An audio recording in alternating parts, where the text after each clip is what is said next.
Semana con Rafael Cavada. Presentan Contigo Chilevisión Noticias. Hola, hola, ¿qué tal? Muy buenos días, bienvenidos a las noticias desde jueves 27 de mayo. Hoy tenemos una jornada muy noticiosa, sobre todo porque ayer hubo novedades provenientes desde el Palacio de la Moneda, donde el presidente Sebastián Piñera anunció un nuevo ingreso familiar de emergencia. Vamos a tener detalles de una medida que ha despertado críticas y acá vamos a estar revisando todos esos detalles. Karina, ¿cómo estás? Claro que sí, Roberto, buenos días. Vamos a comenzar de inmediato también revisando lo que ha ocurrido en las últimas horas. José Manuel Vergara nos está esperando para contarnos detalles de un enfrentamiento entre conductores de delivery que se registró en la comuna de Vitacura. José Manuel, buenos días.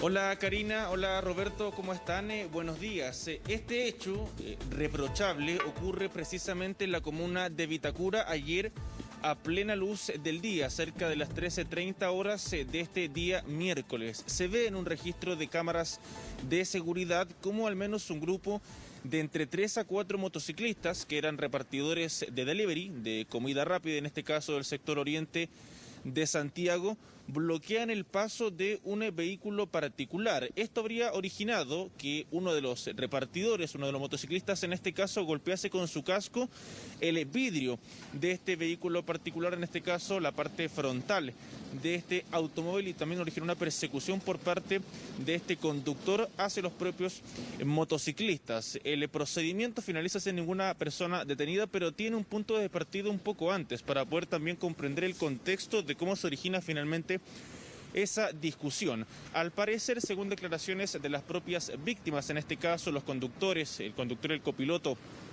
de ese vehículo particular, unas cuadras antes habrían sido interceptados por estos motociclistas, en este caso, y habrían intentado virar en una zona no debida. Eso habría molestado, al parecer, a uno de los motociclistas, quienes siguieron justamente a este vehículo particular y se enfrentan primero verbalmente en ese punto de la comuna de Vitacura, Las Gualtatas con Avenida Padre Hurtado. Es esta discusión que primero parte como algo verbal que va escalando en cuanto a niveles de violencia, porque según declaración del conductor, él se puso al parecer nervioso en medio de esta discusión y se le soltó el pedal del freno, atropellando de manera muy leve, muy menor, a uno de estos 3 a 4 repartidores de comida rápida. Esto originó la furia de estas personas, quienes golpean con sus cascos este vehículo particular. Les contaba que el hecho no deja de momento ninguna persona detenida, pero llama la atención porque resulta ser bastante reprochable lo ocurrido allí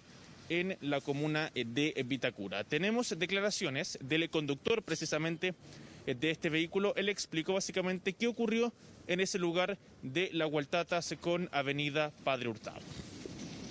Se me acerca un motorista de estos de aplicaciones de delivery y me empieza a tirar garabato, no sé, le entendí que un par de cuadras más atrás como que yo no lo dejé pasar. Me golpea el vidrio, me tira un escupitajo y empezamos a discutir yo desde adentro del auto, y en eso veo que habían 3 o 4, no sé cuántos más motoristas que no tienen nada que ver, digamos, pero también eran de aplicaciones de distribución, y se me fue el pie del pedal, la camioneta lo topó, se para inmediatamente, se saca el casco y con el casco me pegó el golpe en el vidrio, en el parabrisas, y me lo rompió completamente. Nos trasladamos ahora, Karina, Roberto, a la comuna de La Granja, donde la Brigada de Homicidios Metropolitana investiga precisamente un homicidio en esta comuna, calle Angole con Juan Meyer. Este hecho ocurre al interior de un bus red, ex conocidos como los Transantiagos, acá en la región metropolitana. La información preliminar de este caso, que indicaría de manera preliminar a un ajuste de cuentas, este vehículo, esta máquina de transporte público, circulaba precisamente por calle Angol y a la altura de Juan Meyer, en la comuna de La Granja. Una mujer adulta, aún no identificada, hace parar a este vehículo, lo detiene. Al detenerse la máquina, la mujer, y esto en cosa de segundos, Karina, Roberto, le entregó un armamento de fuego a un ocupante, a un pasajero de este bus, al interior de esta máquina. Este pasajero toma el arma rápidamente, le dispara a otra persona que también estaba a bordo de esta máquina de transporte público, una persona chilena, adulta en este caso, de 44 años, con antecedentes policiales. Él fallece producto de estas heridas por disparos y se investiga, como les contaba, un presunto ajuste de cuentas en este punto de la comuna de La Granja. Tenemos declaraciones por parte de la PDI que se encuentra investigando justamente este homicidio en la comuna de La Granja. Escuchemos parte de esas declaraciones.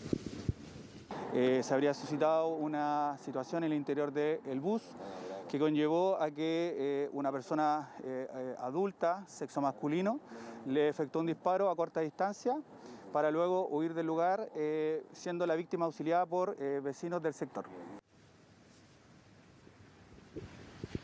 De este procedimiento, lamentablemente, Karina, Roberto, solo está identificada la persona fallecida, un hombre chileno de 44 años con antecedentes policiales, no así el autor de los disparos y tampoco la mujer que habría detenido esta máquina allí en Angol con Juan Meyer en la comuna de La Granja, un hecho que se investiga preliminarmente como un presunto ajuste de cuentas. Claro, y una situación impresionante que no habíamos visto nunca prácticamente arriba de un bus de la locomoción colectiva. Muchas gracias, José Manuel. Buenos días. Estamos de vuelta para contarles el caso de un hombre que recién había retirado dinero desde el banco y fue asaltado por 7 delincuentes en pleno centro de Santiago, cerca de la estación Mapocho. El hecho terminó con un tiroteo. Era el mediodía y una balacera se había desatado en plena avenida General Maquena, justo antes del Puente La Paz, en pleno centro de Santiago. ¿Cuántos disparos escucha más o menos? Bueno, yo escuché 3, más no sé. ¿Es que uno de los jóvenes? Claro, pero los asaltantes andaban así con unas pistolas. Vi a uno de los tipos con el arma en la mano y me di cuenta que no era una pelea, que era efectivamente que era un asalto. 5 metros de uno que se agarran a balazo es complejo. Complejo, exactamente.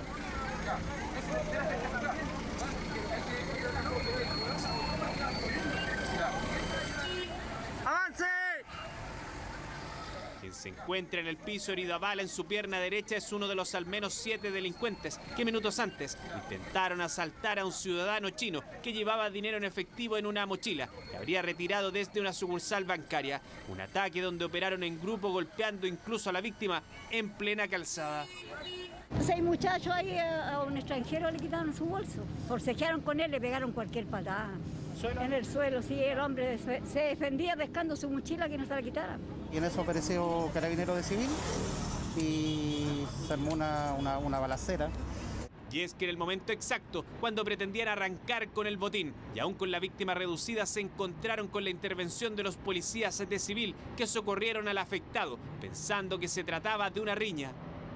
Y ahí entre los forcejeos las personas sacan de su vestimenta, armamento, intimidan y uno se vuelca y apunta a un carabinero y él, haciendo carabinero en forma oportuna, uso de su armamento. La víctima manifiesta que sí mantenía una mochila con 80.000 pesos aproximadamente. ¿Podría haber sido seguido entonces? Se desconoce, esa sería materia de la investigación. El lesionado de nacionalidad venezolana fue trasladado en calidad de detenido y fuera de riesgo vital en una ambulancia hasta la posta central.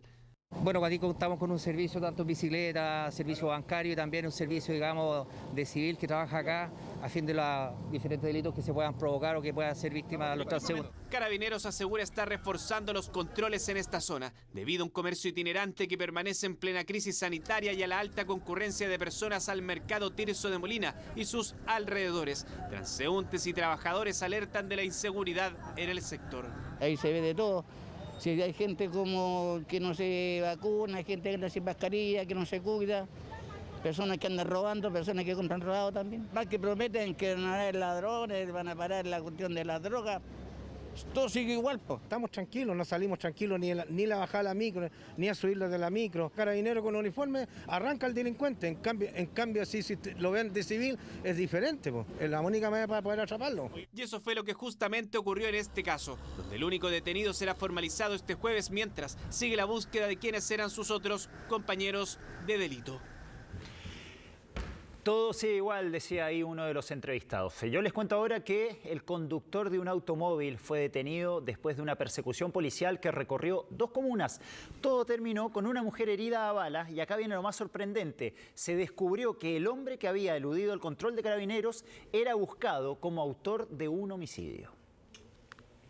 Las cámaras de seguridad captaron la desenfrenada persecución por las calles de Valparaíso. Un vehículo había eludido un control policial y se daba a la fuga. Al proceder a realizar un control vehicular, estas personas evaden el control, dándose a la fuga en dirección a Avenida España. Minutos después de este registro, vecinos de Recreo en Viña del Mar captaban cómo Carabineros lograban dar con el vehículo. Y nos metimos ahí detrás de la muralla del living, que es una muralla gruesa, y ahí nos sentamos en el suelo y esperamos que pasara todo, y ahí sentimos un balazo nada más. Disparo que terminó en la cadera de una de las personas que iban al interior del auto, la que fue trasladada a un servicio asistencial. Cuando los carabineros le dieron alcance, su acompañante se abalanzó sobre uno de los carabineros y el carabinero, en una acción de defensa, disparó su arma, cuyo proyectil rebotó en el suelo y terminó impactando a esta persona que intentó, a nuestro parecer, oponerse a la acción. Mientras el conductor fue detenido y trasladado a la tercera comisaría de Valparaíso, donde se corroboró que tenía una orden de detención vigente por homicidio desde julio del 2020. Esta persona mantenía una orden de detención vigente por el delito de homicidio, un homicidio ocurrido en la región el año pasado, donde resultó fallecida una persona y 2 personas también lesionadas con impactos balísticos de gravedad. Al interior del vehículo y con la ayuda de ESI se encontró un arma de fuego, dinero en efectivo y frascos con pastillas, pruebas claves para la formalización del sujeto. Era un delincuente prolífico, un delincuente importante, que pudo haber puesto en riesgo indudablemente la seguridad. Peligroso delincuente que puso en riesgo la seguridad de los conductores que circulaban a esa hora por Avenida España y de los vecinos de Recreo. La justicia lo formalizó por porte ilegal de arma de fuego y municiones, atentado contra la autoridad y también por el homicidio de 2020 en Playa Ancha. 7 de la mañana con 1 minuto y estamos con Marianela Estrada para conversar de una situación que se ha producido en la Municipalidad de La Florida, donde 2 funcionarios son investigados por el robo de medicamentos desde un consultorio de la comuna. Mane, tú nos cuentas también por qué en este caso fue crucial la intervención de la Contraloría. Buenos días. Hola, ¿cómo estás, Karina? Muy buenos días. Fue crucial porque fue la misma Contraloría que en el año 2020 le solicitó a todos los municipios del país que se realizaran estas auditorías en las farmacias de los centros hospitalarios, de los centros de salud primaria de cada una de las comunas para, por ejemplo, verificar que los medicamentos que allí estuvieran, si estaban caducados, sacarlos de circulación de acuerdo al protocolo. Ese era el objetivo de la auditoría que solicitó a todos los municipios la Contraloría en el 2020 y fue a raíz de eso que en el municipio de La Florida se comenzaron a dar cuenta que al parecer existían algunas anomalías, primero por la resistencia que hubo de entregar información de manera fácil para poder realizar esta auditoría por parte de la Contraloría. Entonces aquí desde el municipio encendieron las alarmas, comenzaron a investigar y se dieron cuenta que aquí se podría haber estado cometiendo un delito de apropiación indebida y también de malversación de caudales públicos al darse cuenta que efectivamente faltaban medicamentos, y estamos hablando de medicamentos psicotrópicos específicamente que se utilizan para tratamientos psiquiátricos que sabemos si son mal utilizados pueden causar incluso adicciones. Entonces aquí la investigación fue para 2 funcionarios de la farmacia de un Cefam de la comuna de La Florida, 2 químicos farmacéuticos, quienes serían los principales responsables de esta situación. ¿Cuáles son las pruebas que tiene la Municipalidad de La Florida? En algunos videos que ellos lograron rescatar de esta farmacia se logra apreciar a estos 2 químicos farmacéuticos en conjunto también de otras personas guardando algunos medicamentos en sus mochilas. Escuchemos qué era lo que decía el alcalde de la comuna de La Florida con respecto a esto. Había reticencia a entregar la información. Como la reticencia se hizo en algún minuto imposible de vencer, la administración de la corporación municipal optó por ingresar a las bodegas de la droguería o farmacia donde se almacenan estos medicamentos. Y en ese contexto se descubrió que habían extravío, sino sustracción y robo de estos medicamentos que son muy delicados. O sea, es una red de tráfico de medicamentos controlados. Precisamente, Mane, en ese punto que mencionaba el alcalde me quiero detener. Aquí se está hablando de un monto cercano a los 60 millones de pesos robados solamente en medicamentos. Esto significa que era una organización incluso que se dedicaba, además, se presume, a la venta en un mercado negro, por ejemplo, eventualmente de estos medicamentos que necesitan prescripción. Exactamente. De hecho, si bien hay dos principales responsables, que serían los químicos farmacéuticos encargados de la farmacia, no se descarta que hayan más personas involucradas, porque como tú lo decías, esto al parecer sería algo un poco más organizado. Incluso, lo decía el alcalde, podría hablarse de hasta una especie de robo hormiga, ya que de a poco, al parecer, iban sustrayendo estos medicamentos para venderlos después en el mercado negro, aparentemente en ferias libres de la misma comuna o a través de internet, lo cual es bastante riesgoso si estamos hablando de psicotrópicos. Tú lo decías, el monto que se está investigando acá son cerca de 60 millones de pesos. Estamos hablando de 360 kilos de psicotrópicos que habrían sido sustraídos desde esta farmacia. Pudimos conversar también con algunos pacientes de este CEFAM, de esta farmacia, quienes ya indicaban que muchas veces cuando ellos iban a solicitar medicamentos, la respuesta era que no habían. Escuchemos qué era lo que nos decían. Yo tenía que comprar mis remedios. No, porque no hay. Imposible que no hayan remedios. En el hospital de la Florida le preguntan, ¿le alcanza para esperarse un mes más? Y si no le alcanza, le dan una receta para que lo compre afuera. Cuando uno pide un remedio que le deben, se arman un escándalo. Entonces, sí. Lo están sacando por otro lado, ¿y qué está haciendo la jefa? Bueno, ayer nuestro colega Belino Martínez, quien reportó este tema durante el día, fue en busca de las personas acusadas que ya fueron sacadas de sus cargos mientras dura el sumario investigativo interno de la Municipalidad de La Florida para poder comprobar o acreditar que efectivamente la responsabilidad sea de ellos, porque se debe partir, cierto, de una presunción de inocencia. Fue en busca de estos dos químicos farmacéuticos, uno de ellos lo atendió, no quiso conversar en cámara, pero aseguró su inocencia y dijo que esto se trataba de un montaje para poder inculparlo. Y con respecto a la otra persona involucrada, se pudo dar con el paradero de la mamá de él, quien también confiaba en la inocencia de su hijo. Escuchemos qué era lo que nos decía, de hecho, la mamá de uno de los involucrados en este hecho. Hay otras personas que están involucradas y es desde arriba. ¿Usted confía en la inocencia? Solamente en mi hijo y en su colega. Quisieron inculpar a mi hijo y a él. Es un niño súper sano. Así que averigüen, pero de los de cuello y corbata. Y el auto que tiene se ha sacado la cresta.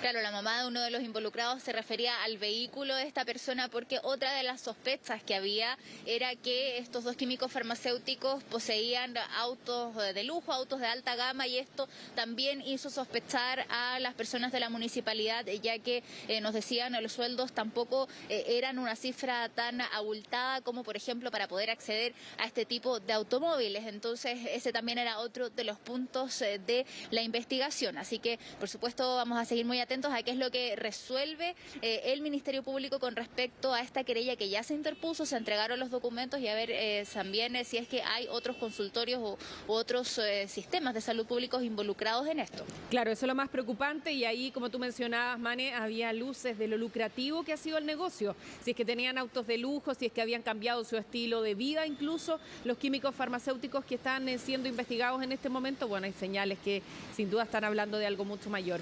Muchas gracias, Mane, por este informe. Buenos días. Y presten atención a lo siguiente: a través del sistema de tómbola, un sorteo, un colegio particular subvencionado de Quilicura dejará fuera a un curso completo de la generación de quintos básicos.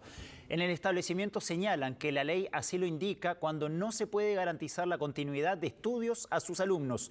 Los apoderados dicen estar desesperados y creen que es discriminatorio.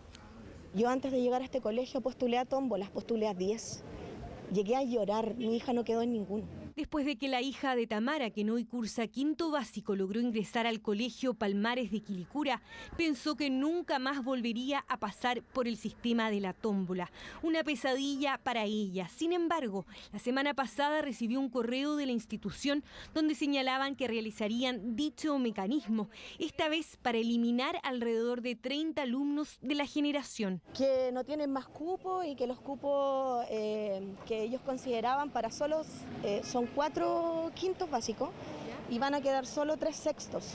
Entonces hay un curso que se deshace. Como colegio no están con la capacidad física de mantener a los 4 quintos que pasan a sexto. Para este 2022 disponen de solo 135 vacantes para sexto básico, cuando la generación era alrededor de 160. El colegio aclara que al no tener la capacidad suficiente, es el Mineduc quien los autoriza a aplicar un sistema de selección llamado embudo. La ley de inclusión del gobierno anterior, que crea el sistema de admisión escolar, establece que los colegios que no puedan dar continuidad a sus estudiantes en el siguiente curso deben hacerlo mediante un proceso de selección aleatorio. Esa es la única explicación que da el Ministerio de Educación. Una ley que para estos apoderados es tremendamente injusta. Critican además que se les avisara de un día para otro. El sorteo será este 1 de junio. Vamos a quedar sin colegio, no sabemos quiénes van a quedar y quiénes no. Estamos todos en la misma situación. Hoy día yo ya estoy frita, no tengo ninguna posibilidad de que mi hijo quede, porque mis 2 hijas ya salieron de este colegio. Ya no tengo prioridad. No tiene posibilidades porque según la ley el establecimiento debe priorizar a los alumnos que tengan hermanos, sean hijos de funcionarios, niños con necesidades especiales o exalumnos. Para ellas lo peor es que sus hijos tienen muy buenas notas, pero además les preocupan las consecuencias psicológicas que podría traer la tómbola. Quilicura no tenemos muy buenos colegios, ahora que estamos con cosas. En quinto básico es súper difícil sacarlo. Aparte, el tema de ellos personal.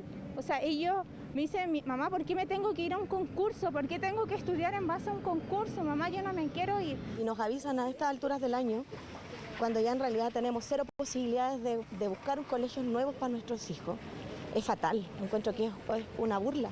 El inspector general del colegio no quiso hablar en cámara, pero explicó que no tenían más salas de clases y que antes los alumnos de dichos cursos se iban a colegios emblemáticos, algo que ya no sucede. Insiste que están haciendo todos los esfuerzos para ayudarlos. Además, señala que en agosto los niños que quedan fuera podrán postular a otros establecimientos. En primer lugar, esta es una situación que nunca debería ocurrir, ojalá. Uno busca la salida menos mala, pero no es muy positiva, es altamente negativo para los estudiantes, ¿no? ¿Cómo se puede hacer? Bueno, por un lado el tema de que sea aleatorio, de modo tal de evitar la discriminación es muy importante. O señala que debiesen garantizarse acuerdos con establecimientos del sector para que los niños que queden fuera se muevan juntos a otro lugar. Sin embargo, recalca que esto no debiese ocurrir. Las apoderadas, mientras, contra el tiempo, contratarán a un abogado para que sus hijos puedan seguir estudiando con los compañeros de siempre en el mismo lugar. Impresionante las imágenes. Yo les cuento ahora que tras la serie de anuncios entregados anoche por el Ejecutivo en el marco de la agenda de mínimos comunes, han surgido una serie de críticas y también de dudas. Para profundizar en las iniciativas propuestas, estamos con el ministro del Interior, Rodrigo Delgado, a esta hora. Ministro, una vez más lo tenemos aquí dando la cara después de los anuncios hechos por el gobierno. Primero, quisiera partir preguntándole qué futuro le ven a esta iniciativa, porque ya han surgido críticas desde la oposición y si ustedes esperan que finalmente vayan a ponerse de acuerdo para que lo que propuso ayer el presidente Piñera llegue a buen término. Hola, muy buenos días, gracias por la invitación. Lo que se propuso ayer es la culminación de una ronda de conversaciones desde el Ejecutivo, desde el Gobierno, con distintos gremios, pero también, por supuesto, con distintos sectores políticos.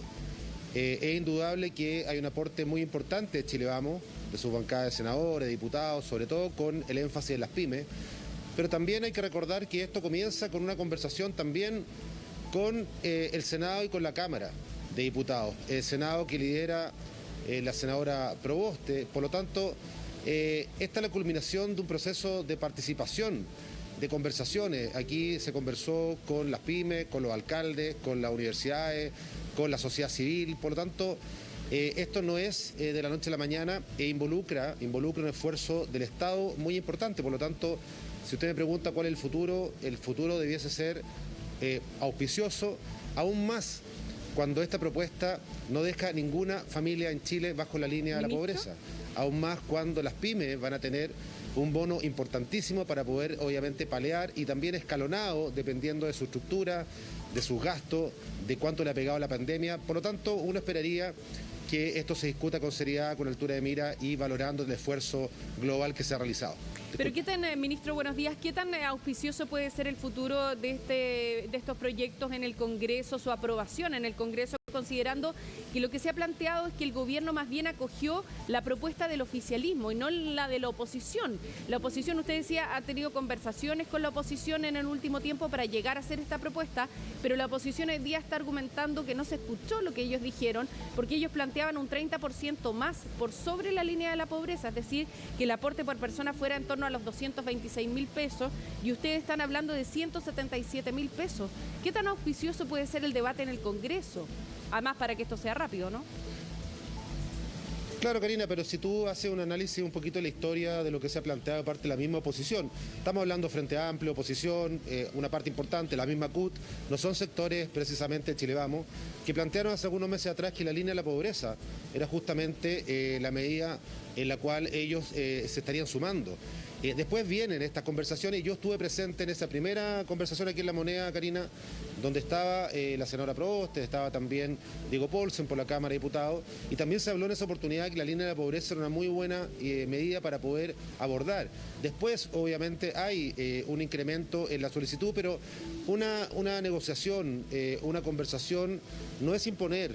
Acá, y esto lo hemos dicho permanentemente, aquí ninguna familia va a quedar bajo la línea de pobreza y esto no excluye otros beneficios del Estado que ya se están entregando. A saber, ¿cierto? Se está entregando el bono clase media, 2 millones de personas. El mismo IFE ya ha avanzado en 13 millones de personas.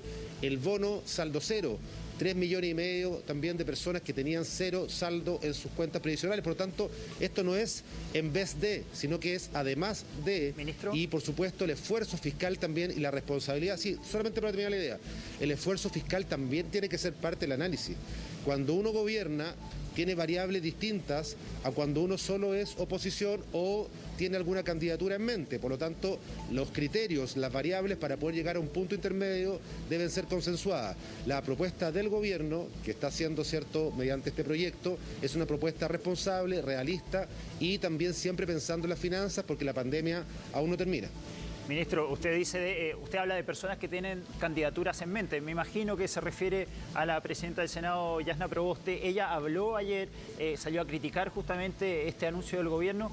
Lo invito a escuchar lo que dijo la senadora y después seguimos. Sin duda que estos anuncios son débiles.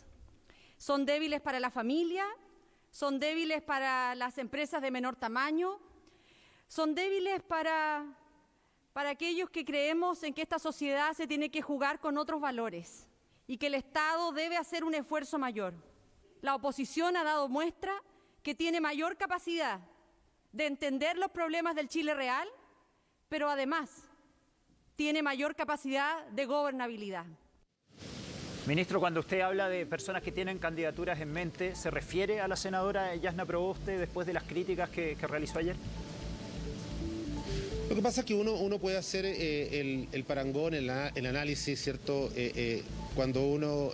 ahí están las imágenes, ¿cierto? Cuando la senadora Proboste también vino a La Moneda a conversar. Ahí vimos una persona o varias personas con ánimo de diálogo, de llegar a acuerdos. Y yo escucho inmediatamente que los anuncios son débiles. ¿Cómo va a ser débil? Una propuesta en la cual cerca de 15 millones de personas... todas las familias en Chile puedan asegurar no estar bajo la línea de pobreza. ¿Cómo va a ser débil que más de 320.000 pymes puedan tener un bono de base de 1 millón de pesos, más, ¿cierto?, el promedio de los pagos de IVA con tope de 2 millones, más, además, ¿cierto?, la devolución de las imposiciones para aquellos trabajadores que han sido suspendidos, más un bono adicional de 20% cuando estamos hablando de mujeres que son las que puedan liderar esas pymes? O sea, eso no es débil. Yo creo que esto estaba, lamentablemente, déjeme decirle, yo creo que lo que ella plantea ayer estaba previamente tipeado, estaba como en un cajón de críticas en donde ya estaba escrito. Pero, ministro... porque efectivamente lo que hubiese propuesto el gobierno ayer hubiesen sacado la crítica igual. Yo esperaría que esto se valore en su mérito, y esto no tiene que ver con conexión o no conexión. ¿Cómo no va a ser conectarse con la realidad de las familias chilenas cuando le estamos diciendo que todas las familias van a estar sobre la línea de pobreza, además de otros beneficios del Estado, además de sus ingresos propios? Eso, por supuesto, que es conectarse con los problemas de la gente. Y además de aquello, las pymes, ¿cierto?, también tienen que, obviamente, entender que, y si usted conversa con las pymes que estuvieron ayer acá en La Moneda, ellos valoran muchísimo esta primera iniciativa porque la verdad es que da una solución real a sus problemas. Eso también es conectarse, apropiarse ideológicamente de la conexión con la realidad. A mí eso sí me parece débil, porque la democracia justamente se trata de entender a la gente, pero también entender la diversidad de pensamiento y la responsabilidad. Ella habla de gobernabilidad. Gobernar es ser responsable también. Esta es una propuesta responsable, seria y contundente. Ministro, ¿usted cree que esto responde a una dinámica de campaña ahora que la senadora Proboste asoma como posible candidata o precandidata presidencial? Bueno, hace un mes atrás yo escuché a una senadora Proboste con un tono distinto. Entre medio pasaron algunas cosas, están pasando cosas, y hoy día escucho más bien, ¿cierto?, un tono más bien de campaña. Eso es una opinión que es muy personal, y lamentablemente cuando se cruza muchas veces la política, ¿cierto?, la calculadora política con los intereses de la gente, es una mala mezcla. Yo creo que acá tenemos que poner sobre la mesa la responsabilidad. Cuando el presidente convoca al Senado y a la Cámara, fija varios ejes. Uno de ellos son estos mínimos comunes con respecto a las transferencias, pero también el presidente fue muy claro en decirle, otro eje importante es la responsabilidad fiscal. Las propuestas que se hagan tienen que ser responsables desde el punto de vista de lo que podemos hacer desde el punto de vista de las arcas fiscales. Bueno, acá hay una propuesta que reúne todas esas condiciones y pareciera ser que la propuesta, ¿cierto?, a la cual hace alusión la senadora, es una propuesta que solamente se fija en 2 o 3 aristas que no necesariamente reúnen todas las condiciones. Gobernar es responsabilidad, y gobernar, por supuesto, también involucra pensar en el futuro. La pandemia no ha terminado, el año no ha terminado. Tenemos que ser cautos en lo que podemos ir haciendo para que no nos pase lo que pasa en otros países, que efectivamente a lo mejor comenzaron de manera muy potente ayudando o haciendo medidas sanitarias, y en el camino ya sabemos lo que ha ocurrido, ¿cierto?, con respecto a esa ayuda o con respecto a las medidas sanitarias. Chile ha sido un país responsable, y cuando digo Chile es el Estado chileno, ha sido responsable en sus medidas sanitarias y también en sus medidas de transferencia económica. Usted ha dicho que la propuesta del gobierno es responsable y seria, pero aquí lo que se está demandando también en cuanto a las reacciones que se recabaron anoche mismo por parte de sectores de oposición, por ejemplo, es que el Estado debería hacer un esfuerzo mayor por el bien de las familias de Chile. ¿El Estado no está en condiciones, el Estado chileno, de hacer un esfuerzo mayor? Se lo pregunto, por ejemplo, aludiendo a los bonos soberanos que existen, se lo pregunto al momento en el que Chile podría, por ejemplo, endeudarse en este momento, o a los ingresos del cobre. ¿No está en condiciones Chile y el Estado chileno de hacer un esfuerzo mayor y ayudar con mayor cantidad de monto a las familias? Karina, yo estoy describiendo un proyecto que es contundente, es importante. Claro, pero es esa obvio, pregunta, ministro, pero es obvio que en el Congreso les van a pedir un esfuerzo mayor. No, pero lo que pasa es que también hay que pensar que la pandemia no ha terminado, y este gobierno tiene la responsabilidad de seguir mirando hacia el futuro. Hoy día la propuesta involucra un IF universal hasta el mes de agosto. Y por supuesto que es un esfuerzo tremendamente importante. Estamos hablando que el paquete económico son más de 12.000 millones de dólares. Por lo tanto, eso se suma también a otra... yo, Karina, siempre hago el esfuerzo de explicar. Esto no es blanco-negro, esto no es solamente este IFE universal. Aquí ya se está pagando un IFE a 13 millones de personas, del 80% del registro social de hogares. Ahora se llega al 100%. La palabra universal no es casualidad, no es un eslogan vacío. Tiene que ver con que es el 100% de las personas y las familias que están en ese registro social de hogares, aumentando hoy día de 400.000 pesos para una familia de 4 a 467, ¿cierto?, línea de pobreza. Más otros proyectos que ya están pagándose, como el saldo cero, ¿cierto? El bono también a los pensionados. O sea, estamos hablando de que hay un esfuerzo constante. Y ese esfuerzo constante, por supuesto que se paga. Y se paga con, entre otras cosas, ¿cierto? Lo que tú estás planteando. El aumento, ¿cierto?, del cobre, los ingresos, ¿cierto?, fiscales, pero hay que ser responsables para poder llegar a fin de año. Obviamente entendiendo que pueden haber otras contingencias producto de la pandemia y va a seguir, ¿cierto?, por supuesto el gobierno entregando beneficios, no solamente a las personas, sino que también a las pymes, pero esa discusión debe ser una discusión responsable. Por eso yo digo que gobernar siempre tiene una lógica distinta que las candidaturas. Ministro, una pregunta que tiene que ver con otro tema, voto obligatorio. Ayer se aprobó en diputados la idea de que el voto para las próximas elecciones sea obligatorio. ¿Cuál es la postura del gobierno y cómo ven el hecho de que esto se pueda implementar prontamente? La postura del gobierno, tal como fue en la última elección, tal como fue también en el plebiscito, es fomentar la participación ciudadana. Y si la participación ciudadana se va a incrementar o no con un voto obligatorio, tendrá que verse en el debate legislativo. Esto va a pasar, ¿cierto?, a la comisión, habrá que seguir avanzando en esta línea, hay distintas opiniones al respecto. Yo recuerdo personalmente que era candidato a alcalde cuando también se modificó la ley, ¿cierto?, con el voto voluntario. Después de aquella elección se sacaron algunas elecciones, bajó la participación. Efectivamente el voto obligatorio puede ser que aumente la participación, pero no es la única variable que uno debiese mirar. Uno debiese mirar también otras variables con respecto a cuál es la relación de las personas, ¿cierto?, con la política, con las elecciones, con los candidatos, la forma de votar, cómo avanzar en nuevas técnicas, a lo mejor más modernas, para poder emitir el sufragio. Bueno, yo creo que de esto debe ser mirado de manera global, pero insisto, como concepto general, el gobierno siempre va a estar interesado en cualquier iniciativa que aumente la participación ciudadana. Ese es el gran titular y habrá que ver cuáles son las bajadas justamente en la discusión legislativa. Muchas gracias, ministro, por estar con nosotros esta mañana. Gracias, ministro. Gracias, buenos días. Chao, chao. 7:29, regresamos con José Manuel Vergara, que nos va a contar sobre este conflicto que se registró en plena calle entre repartidores de delivery, un conductor más involucrado en la comuna de Vitacura. Buenos días, José Manuel.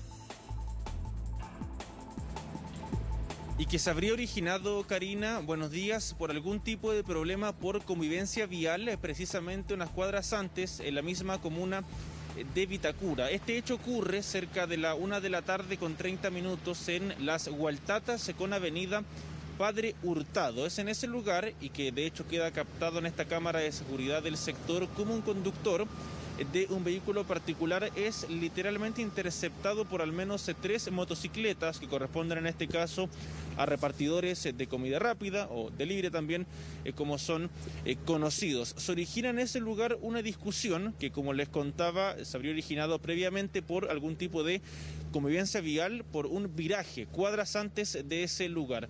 Esta discusión, como se aprecia en este registro de video de cámara de seguridad, comienza como algo estrictamente verbal, pero va escalando esta discusión y ocurre algo particular con el conductor de este vehículo, que de hecho él después lo explicó en la 37ª comisaría de Vitacura.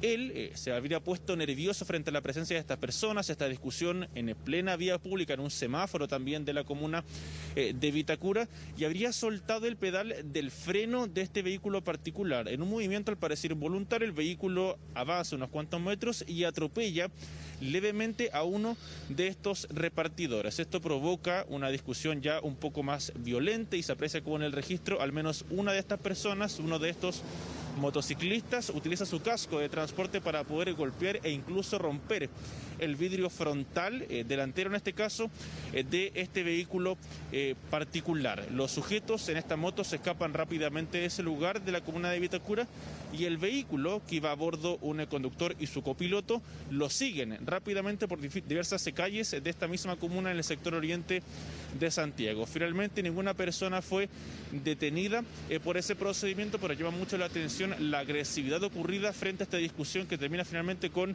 este vidrio roto en un auto particular allí en la comuna de Vitacura. Hablamos con la principal víctima de este hecho, el conductor precisamente de ese vehículo particular, Karina Roberto. Escuchemos parte de esas declaraciones. Se me acerca un motorista de estos de aplicaciones de delivery y me empieza a tirar garabatos, no sé, le entendí que un par de cuadras más atrás como que yo no lo dejé pasar. Me golpea el vidrio, me tira un escupitajo y empezamos a discutir yo desde adentro del auto y en eso veo que habían 3 o 4, no sé cuántos más motoristas que no tienen nada que ver, digamos, pero también eran de aplicaciones de distribución y se me fue el pie del pedal, la camioneta lo topó, se para inmediatamente, se saca el casco y con el casco me pegó el golpe en el vidrio, en el parabrisas y me lo rompió completamente. Lo más grave de este caso, Karina, Roberto, pese a que no hay personas afortunadamente lesionadas producto de este hecho, es la agresividad de estas personas, que por una convivencia vial que finalmente no concuerda en ese lugar se termine en este tipo de acciones, al menos en este caso en la comuna de Vitacura. Claro, esperemos que no se siga reproduciendo estos hechos. Sabemos además que la presencia de repartidores es bien masiva en las calles, pero los conductores también tienen que poner de su parte para que todos aportemos prudencia, ¿no es cierto? Y de esa manera se pueden evitar conflictos como este. Muchas gracias, José Manuel. Oye, Karina, varios hechos policiales ligados también a estos repartidores al delivery. Vamos a ir a una pausa ahora, son las 7:30. Ojo, que está fresca la mañana, 5 grados hacen a esta hora en Santiago, pero la mañana va a estar más templada, se esperan 21 grados. Vamos y volvemos. Son las 7 de la mañana con 40 minutos y estamos con Consuelo Aguilera para comenzar a revisar lo que ha pasado con el pase de movilidad, que ya hay miles de personas que lo están utilizando para viajar a otras regiones o para salir a comprar. Ahora, esto se da en medio de todas las proyecciones que han planteado por parte de expertos que en algunas semanas podrían superarse los 8.000 contagios si se mantienen las condiciones actuales de la pandemia. Consuelo, tú nos cuentas cómo ha ido evolucionando esta situación, porque también el Ministerio de Salud ha planteado que este pase de movilidad está incentivando la vacunación. Buenos días.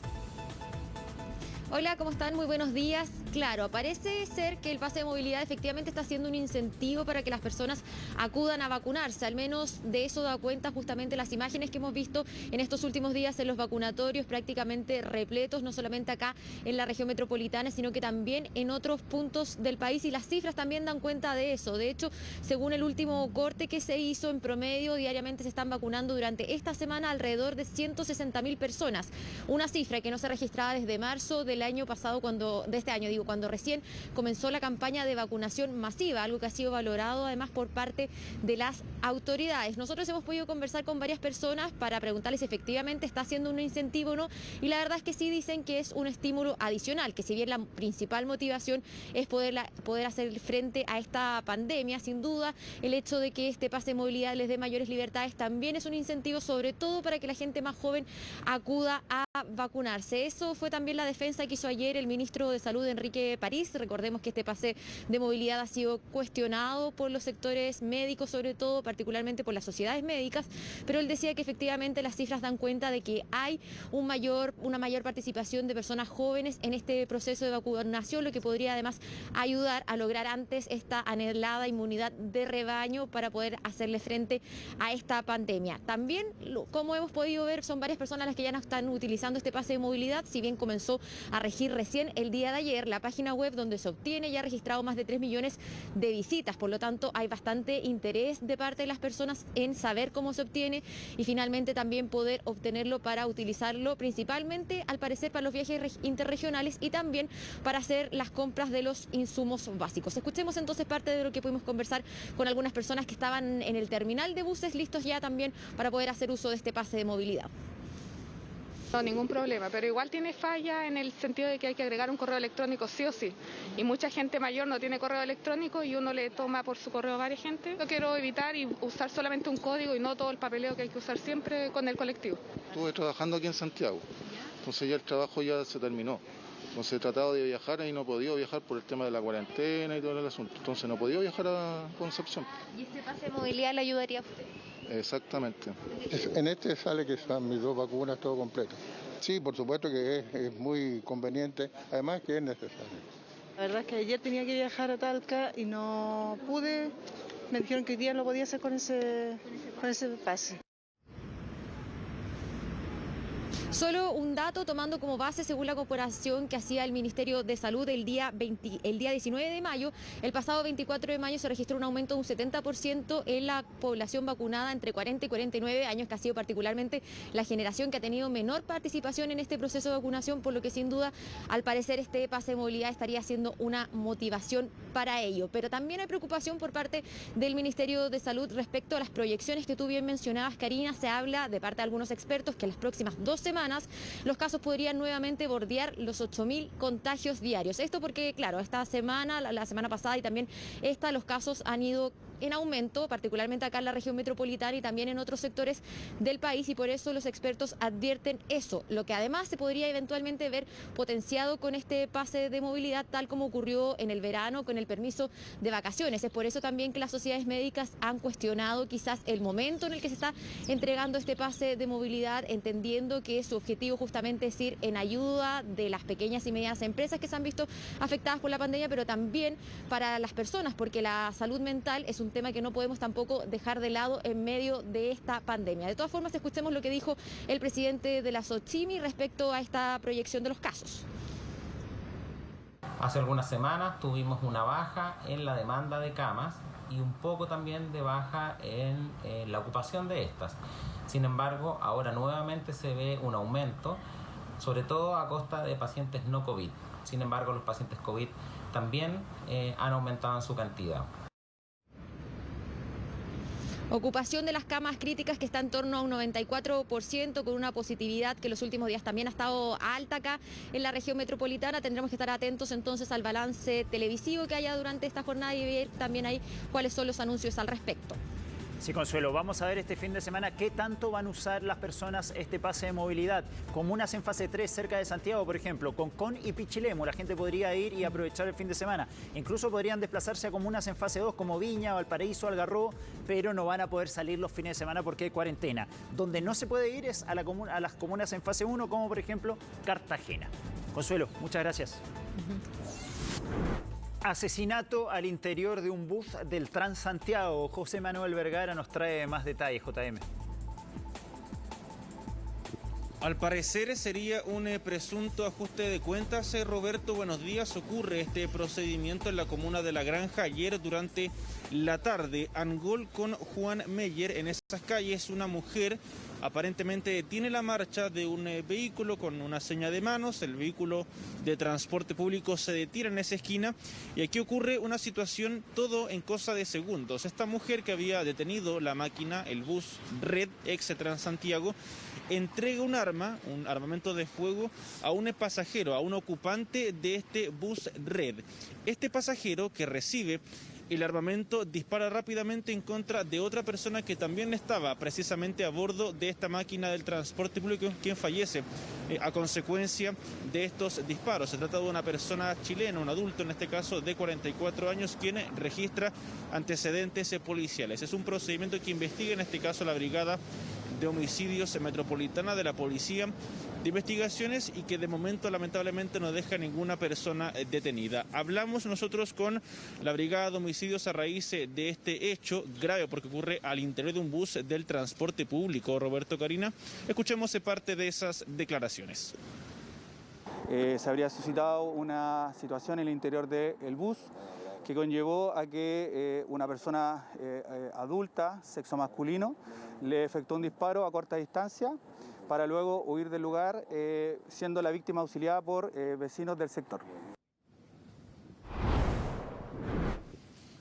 Cambiamos de tema, nos vamos ahora, Roberto, Karina, a la comuna de Recoleta, calle Juárez Larga, por un homicidio que investiga en este caso la sección OS9 de Carabineros y también el laboratorio criminalístico, la VOCAR de la Policía Uniformada. Información preliminar de este caso apuntaría a que había un grupo de amigos compartiendo el exterior de una casa en calle Juárez Larga, en Recoleta, y llega súbitamente a ese lugar un vehículo particular. Se bajan aproximadamente 3 sujetos armados y disparan, abren fuego contra estas personas que estaban al exterior de esta casa, que es tipo Cité, allí en la comuna de Recoleta. Producto de esta balacera, entre 5 a 6 disparos disparos realizados en ese lugar, se produce finalmente al menos 3 personas lesionadas. Una de ellas fallece incluso, son 3 personas adultas de nacionalidad peruana. Los 3 se presentan en este caso impactos de bala y lamentablemente una fallece producto de la gravedad de sus lesiones en consecuencia de esta balacera que se investiga aún allí en la comuna de Recoleta y que de momento tampoco deja personas